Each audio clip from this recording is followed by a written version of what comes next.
nongeye kubasuhuza kandi mbaha ikaze bakunzi basanze Irida. Muraho, ndizera ko mumeze neza, umugoroba mwiza w'isabato. Ese comment bimeze bite?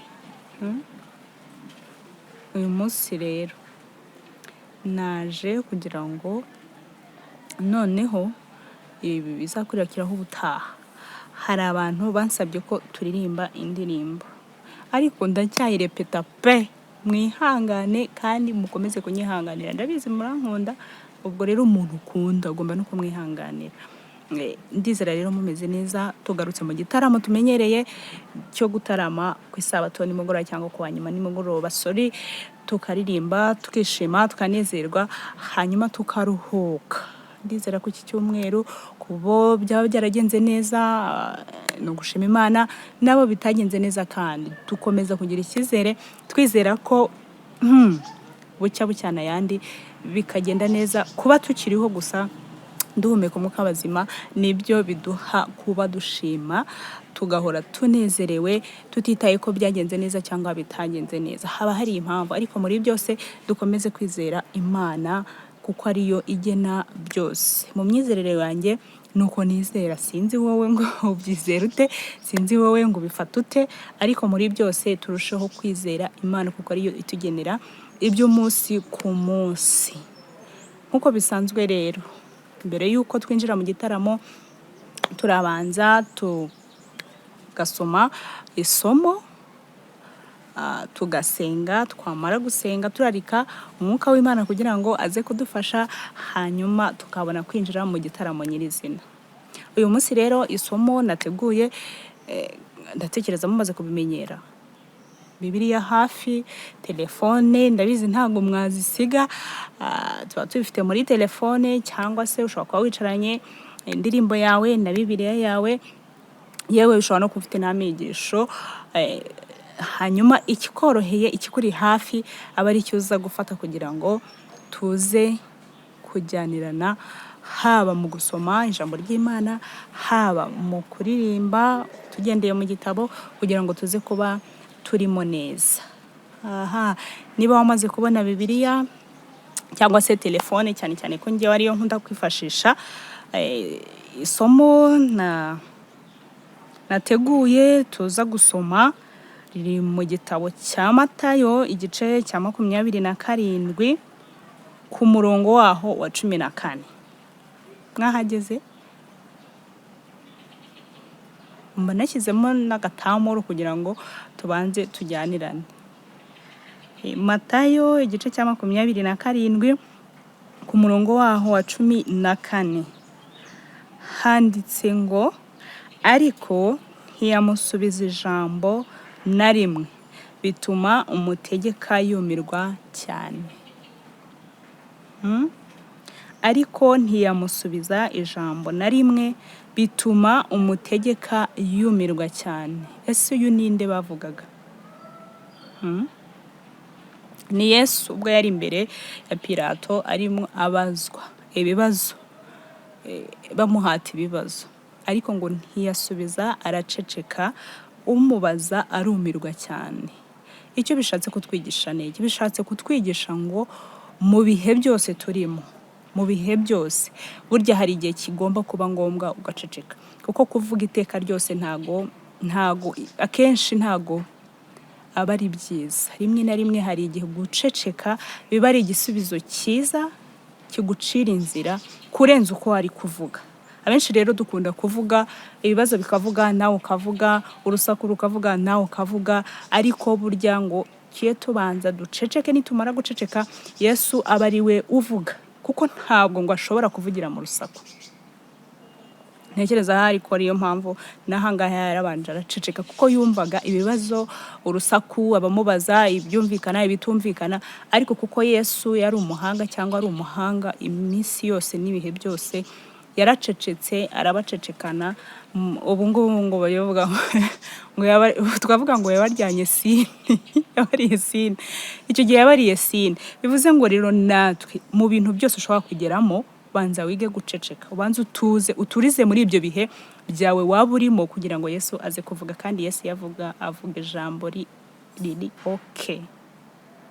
reka dusabe Imana rero kugira ngo itubashishe muri iyi minsi, muri iyi si turimo, mu bibazo twaba turimo byose, mu rusaku kuko rwaba rungana kose, ibintu byose waba uri gucamo bishobora kumva ubuze umwanzuro. Banza wige gutuza, uceceke, hanyuma utegereze Imana ivuge. Ndizera ko iri jambo rishobora kugira icyo rikwigisha. Ushobora kuba uje cyangwa se ugafungura utinze, ariko uko waza aho uri bufatire hose, iri somo usubire inyuma wongere kurisoma muri Matayo 27 ku murongo waho wa 14.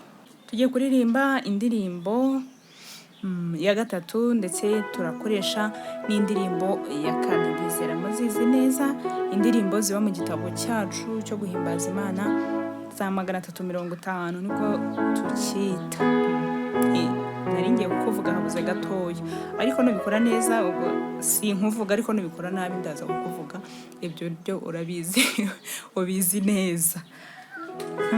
Twagiye rero zana agafunguzo, ubundi duhimbaza Imana mu ndirimbo.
Tuzishimire bereye ugishaburishize, ibigande biganuwe nahijimye hakeye, nzamurora mu maso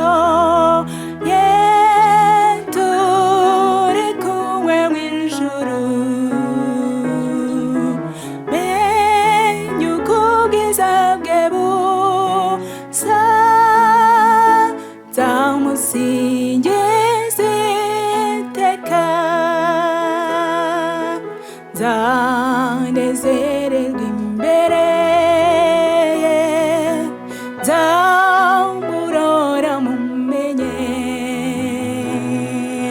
nzabana na Yesu nkunda, niwe mukiza wanjye, nzamurora mu maso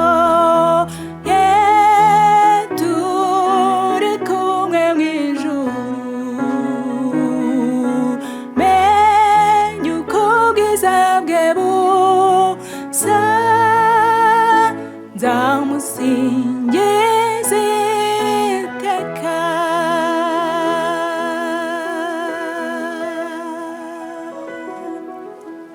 Nzamusingiza iteka, indirimbo ya gatatu. Indirimbo ya kane ivuga ngo hari amakuru meza, hari amakuru meza amenywa n'abagenzi, ntabwo ari amakuru amenywa na buri muntu wese, ahubwo ngo ni amakuru amenywa n'abagenzi. Abagenzi bajya hehe? Rurembo Siyoni. Njye ndirimbira muri do diyeze iryo nota ribahora do diyeze ribaho, niryo nisangamo rero. Ubwo niba atari ryo urugushyiramo ndahita mpaguruka hano, ubwo ziririmba wenda aho ngaho ho nshobora kubasha. Erega impano yanjye ni alto, ariko mba ndi gusenga kugira ngo Imana izampe no kuririmba soprano nziza. Twagiye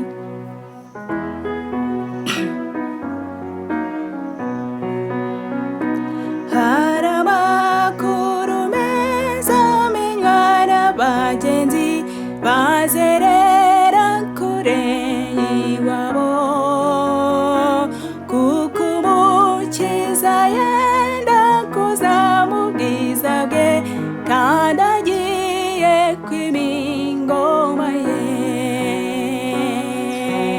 Azaza ndabizi ko azagaruka, nuko azaza rwose azaza. Abagenzi bose barembye bazakira Umukiza naza kwima. Ibituro by'abera bose uko bingana byose bizakingurwa rwose, kandi inteko z'abasinziriye mu kuzimu bazongera gutura ku isi. Azaza ndabizi ko azagaruka, nuko azaza rwose azaza. Abagenzi bose barembye bazakira Umukiza naza kwima. Nta kizadutanya muri iyo si nshya nziza, tuzaririmba uko twakize. Abacunguwe bazaba bavuye hose baramya Umwami wo mw'ijuru. Azaza ndabizi ko azagaruka, nuko azaza rwose azaza. Abagenzi bose barembye bazakira Umukiza naza kwima. Haleluya, amina, haleluya iteka, nitwitonda tuzahatura. Bamasorezerwa kandi ujye wiringira, maze uzambara ikamba ryiza. Azaza ndabizi ko azagaruka, nuko azaza rwose azaza. Abagenzi bose barembye bazakira Umukiza naza kwima. Azaza kandi azaza mu byiringiro bishyitse kandi byuzuye. Dufite icyizere tudashidikanya ko Umwami agomba kuza. Mwakoze kubana nanjye, mwakoze kuntega amatwi, mwari kumwe na Sanze Eleda. Bye bye, ndabakunda. Naho kuwa nyuma w'Isabato itaha, mugire umugoroba mwiza.